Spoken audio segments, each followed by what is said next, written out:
this is the point. The mortals go, then no mortal can go beyond that point. That is the philosophical end of living organism. এবার থেকে মৃত্যু ছাড়া এই জগতে যাওয়া যায় না। স্যার মৃত্যু একটা কি বটে, একটা কার্টেন বটে, একটা বাউন্ডারি বটে। সো হ্যাঁ, এটা একটা ফিজিক্যাল লিভিং অর্গানিজমের একটা বাউন্ডারি আছে, এবং এই বাউন্ডারিটা ফিজিক্যালি যেটা এবারে তাহলে স্পিরিচুয়াল জার্নি স্টার্ট হবে। ঠিক আছে, তাহলে this is the end point. So an allegory for death.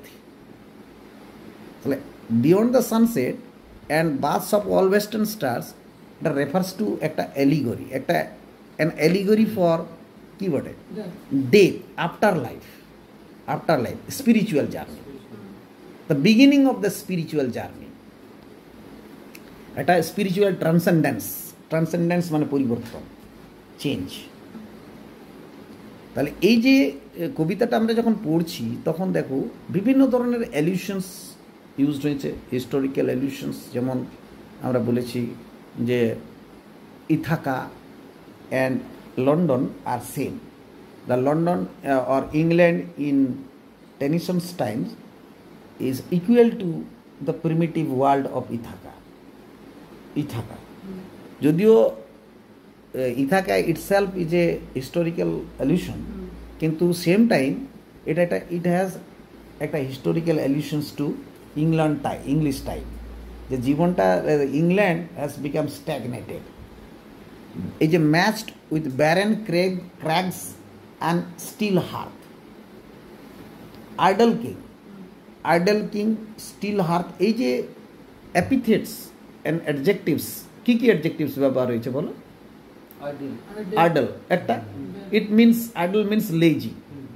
হ্যাঁ, স্টিল মানে নট মুভিং, স্ট্যাগন্যান্ট। হ্যাঁ, আরেকটা কি আছে? barren, not fertile, so not giving any birth to living organisms, so lacks liveliness, যেটা একটু আগেই গল্প করছিলাম, যে it means lack the liveliness of living, so living as death in living। ঠিক আছে, তাহলে এইটা death like situations while living is as breathing merely as human being, so breathing does not make a lively living, it requires knowledge, it requires a journey। arc comparison টা আমরা পাচ্ছি তো, so arc is a gateway, একটা দরজা, so unless you go into through this gate you cannot hoard experiences, so one must gather knowledge একটা gate বটে। ঠিক আছে, knowledge is a gate, so once you enter through that knowledge you will get enough knowledge in life। বুঝা যাচ্ছে? so knowledge is an arc, এটা যে ব্যাপার। so explorations and researches in life depend upon when we get into this arch। বুঝতে পারছো? তাহলে এইটা হচ্ছে ব্যাপার, এক্সপ্লোরেশন। তো এতে এমনি হিস্টোরিক্যাল ট্যুর আছে, there are the grand tour of nobleman, একটা গ্র্যান্ড ট্যুর অফ নোবেলম্যান বর্ণনা করা আছে, এটাও একটা হিস্টোরিক্যাল অ্যালিউশনস বলে। তাহলে এইগুলো অ্যালিউশনসগুলোকে খেয়াল করতে হবে। So there are many historical and autobiographical allusions in this poem. তো অ্যালিউশনস আমরা যদি if you search about the allusions in Ulysses, তাহলে আমরা দেখতে পাবো যে there are several allusions derived from Iliad এবং দান্তেস ইনফার্নো। এই দুটো বই থেকে বেশি আমরা লেজেন্ডারি অ্যান্ড এপিক্যাল অ্যালিউশনসগুলো ব্যবহার করেছি। তার মধ্যে উদাহরণ আমরা দিলাম, কী আছে সেগুলো তো আমরা এখনই একটু আগেই গল্প করছিলাম। হ্যাঁ, যে যেমন ফার্স্ট আছে, the name itself is a mythological allusion taken from Dante's Inferno. হ্যাঁ, হোমারের ওডিসাস এবং ইউলিসিস, যাকে রোমানরা লাভিংলি কল্ড ইউলিসিস। তেমনি I am become a name, the line itself is a reference to the legendary status that the heroes gained in Greek mythology. I am become a name. It is actually change হয়েছে। The regular grammatical system I am become a name is grammatically erroneous. Actually হওয়া উচিত ছিল I have become a name. am কখনো ইয়ে হয় না, am কখনো become কখনো ভয়েস চেঞ্জ করে যে প্যাসিভ ভয়েস ইউজ করা হয় না, still it is used in passive voice in order to suggest. এবং এটাও এটা এই the grammatical change refers to spiritual transcendence, বুঝতে পেরেছে? সে ন্যাচারাল যে লিভিং একটা জগৎ তার থেকে স্পিরিচুয়াল জগৎ বা স্পিরিচুয়াল ট্রান্সেন্ডেন্স সেটা কিন্তু ডিফারেন্ট। সেই এই রেফারেন্স শিফটটাকে transfer into the transfer of mood, shifting into elevated language and elevated focus. আমরা কি গল্প করছিলাম ফার্স্ট টাইম, সে এলিভেটেড, ফর্মাল, নোবল আর হিরোইক, গ্র্যান্ড। হিরোইক, গ্র্যান্ড মানে heroic. So heroic, noble, elevated. So if you want একটা different word, মানে আমাদের কমন হামড্রাম এবং এই যে ডাল যদি লাইফের থেকে চেঞ্জ করতে, spiritual transcendence, if you want to get spiritual transcendence, then we need to shift into this elevated one. We have to gain certain extraordinary qualities. Extraordinariness. So extraordinariness comes through key labor, perseverance, tour, এবং going through knowledge. Ultimately we gain into that point. So এইটা একটা খেয়াল করতে হবে যে I am became a name, এটা একটা legendary quality. It is also একটা allusions from Greek mythology. So heights গুলো তোমরা বলেছো যে স্টারস গুলো বটে, ক্লাস্টার, একটা স্টার ক্লাস্টার যেটা representing Y shape indicating storm into the sea. একটা নেভিগেটর, একটা sailor, when moves in the sea, he requires the guidance of the stars. Unless he gets that starry guidance, he will lose his destination. So the destination ta clear cut kore rekheche je I have to go into that point. সেই জন্য stars requires একটা guiding principle. Stars offers a guiding principle, একটা guiding motivation to the person. তেমনি আছে two strike শব্দকে আমরা বলেছি যদি মোস্ট কোটেড লাইন যদি আমরা ব্যবহার করতে চাই তাহলে দেখব যে the last line is the most quoted এবং most proverbial line in this poem. সেটা to strive, to seek, to find and not to yield. এটা হচ্ছে যে এটা একটা ideals in life, ideals of perseverance, ideals of optimism. হ্যাঁ, একটা ideals that life has a dynamic goal. Ultimately we have to reach. So একটা process, একটা path, when we move through this process and in this path, then we get a dynamic life, and dynamic life ends here in the attainment of ultimate goal. So goal is set. In order to reach that goal, we have to make labor, perseverance, go through the essence of knowledge with a hope, a stanch optimism in our heart, and ultimately we get into that particular point. So if you want that particular point in your object or in your aim that has been set already, then you have to move through this. This is the principles, and these are the actually the process and the path that the legendary heroes that need to go into that spiritual transcendence. Actually the poem is about কি বলে বলো না, spiritual transcendence. আসলে মানুষের কতটা পাওয়ার আছে, মানুষ জীবনের কতটা পাওয়ার আছে এবং জীবনের কি দরকার, that has been said here. The infinite eternity, যেটা আমরা আলটিমেটলি কোনোদিনই পাবো না হয়তো, but we have to move inch by inch. যেটা আমরা বলেছি যে এইখানে আর্ক যেটা আছে, আর্ক লিডস টু কোথায়, leads to the baths of western stars, leads to beyond the point of sunset. অর্থাৎ human human knowledge as long as living upon this earth can go into that particular point. এবং আমি আবার বলছি, this is the point where the poet uses inferno as the source, Dante's. So no human being can go beyond that point. Now if anyone wants a change in that life, so if someone wants a change from the barren crags, steel hearth, or matched with an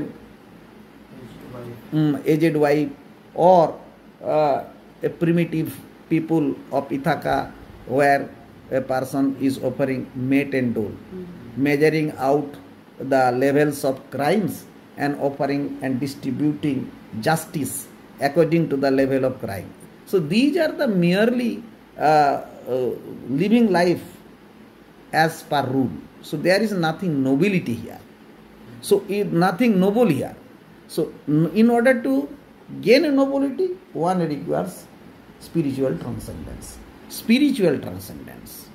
So spiritual, unless we get spiritual transcendence, there is no এই যে তোমাদের এখানে কিন্তু একটা বড় এই কবিতাটা helpful বটে তোমাদের কিসের জন্য বলো তো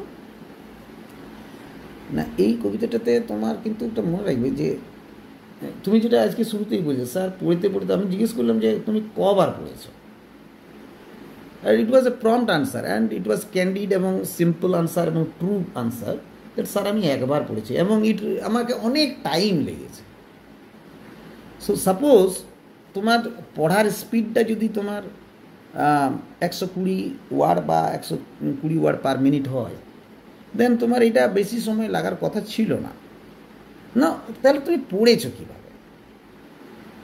তাহলে there was certain kind of, আমার মনে হয় এটা hindrances. The hindrances comes into the মানে কীভাবে এসছে না, এটা স্পিরিচুয়াল হিন্ড্রেন্সেস বলে, অর্থাৎ you are not motivated at that time. So power was, এটা তোমার হাফ হার্টেড মোশন ছিল। তা হাফ হার্টেড মোশন হলে হবে না, মনে রাখবে ফুল অফ এনার্জি। রাস্ট আনবার্নিস্টের গল্পটা sword, life is compared with sword, কীভাবে বলা আছে? লাইফ ইজ ইউজড, এখানে rust unburnished, not shine in use. So it has become কি হয়েছে? রাস্টি। না, রাস্টিটা কি না, useless and dull, barren crags and steel heart. So all these negative adjectives are used to refer to the physical living. এইখানে এই কবিতাটা আমরা একটা জিনিস সেখানে মানে পড়ি নাই, স্টিল নট, আমরা সেই জায়গাটা পৌঁছাই নাই এবং পড়িও নাই, ইচ্ছে করে আমি টেক্সটে রাখার চেষ্টা করেছিলাম তোমাদেরকে, হ্যাঁ, to refer to the thematic concern, what is the central idea. So age versus youth আছে না, age has its own honour, এই পোর্শনটা আমাদেরকে এক গল্প করতে হবে। টেলেমাচুস ভার্সেস হিজ ফাদার, হ্যাঁ, এবং he works his work I, এবং he works his work I. So এইখানে এই age, Penelope in young age and Penelope in age, aged wife. So age versus হ্যাঁ ইয়াং, এইটা একটা one of the central theme of this poem. এবং এজটা কি এবং ইয়াংটা কি, এবং age is represented by Ulysses, এটা মনে রাখবে। Young is physically active, physically dynamic, but spiritually missing, spiritually not ট্রান্সেন্ডেন্ট। ঠিক আছে, তাহলে স্পিরিচুয়াল নোবিলিটি যদি মিসিং থাকে, সো ইট ইজ ইউজলেস। ব্যাপারটা বুঝতে পেরেছো? তাহলে the poem Ulysses is about attainment of spiritual transcendence while living. তাহলে এইটা যদি হয় তাহলে কি হবে না, এইটাই হচ্ছে জীবনের অবজেক্টিভ অফ আওয়ার লাইফ। যে আমাদের কি হারিয়েছে, উই হ্যাভ বিকাম লেথার্জি। তোমরা যদি এলিউশন মানে দেখো, মানে অরিজিনাল এলিউশনস কি আছে না, ওয়েন ইউলিসিস ইয়াটাতে লোটাস ইটারের ওখানে লোটোপাকি ল্যান্ডে এসে বিকাম কি আছে, ইনঅ্যাক্টিভ। তো inaction means death, action versus inaction. So another central theme of this poem, action versus inaction. So when there is an inaction in life, so what is inaction? Now, death too is death in living, the feeling of death in living. So it is not the physical death, but feeling of death while living, that is inaction. Dullness, still hearth and barren cracks meshed with an aged wife and all that things. These things is acutely refers to limited life, finite life. Life here is not infinite because it lacks knowledge. In order to get knowledge, one have to move, get a dynamic life. Unless we become dynamic, এটাও করব ওটাও করব, এই যে যেটা বলছিলেন এখন একটু আগে কি রে যে আমি এইটা করলে ওটা করতে পারবো, নো, এটা এইটার মিনিংটাই হচ্ছে ডাইনামিক্যালি আমি is not powerful. So it lacks a certain power. So objective and the mission would yield a result when we get into a dynamic life এবং follow the path and principles that has been laid down here through the process of spiritual transcendence. আগে মাথা বদলাবে, তারপরে আমাদের কাজ বদলাবে। কাজ করতে করতে মাথা চলবে না। So plan previously and then follow the plan. Then it would yield a result. That's why last line টা তোমার বোঝা আছে না, perseverance, to strive and to seek. So unless you strive, make attempts after attempts, the arc will never be opened. এটা একটা দরজা, আরে মৃত্যু এবং এর সামনে যে দরজার কথার মতো বলা আছে। So if you want to know, এটা অনেক সময় বলা হয় allegorically referring to the process. Ulysses wishes to know what is limited to human beings, the limitless knowledge. So what lies beyond the gate of death? He want to go beyond that point. Sunset, যে পয়েন্টটা দান্তে ইনফার্নোতে mention করা আছে, utmost bound of human thought, baths of western stars are beyond the point of sunset. He wishes to go beyond that point. So here lies the real glory and essence of the poem. এটা দেখে ভালো লাগে। So এটা প্রত্যেকের জীবনে লাগে, তাই না? তাহলে এইটা আমাদেরকে একটু দেখতে হবে। So physical inaction means spiritual lack of dynamism. বসে থাকা মানে বসেই থাকা, জীবন বসে যাওয়া। যখনই আমার মনে এটা করতে পারলাম না, হলো না, ইট মিনস আমরা suffering from a kind of acute inaction, and inaction means here is death. ঠিক আছে, তারপরে পরেরটা আমরা দেখি।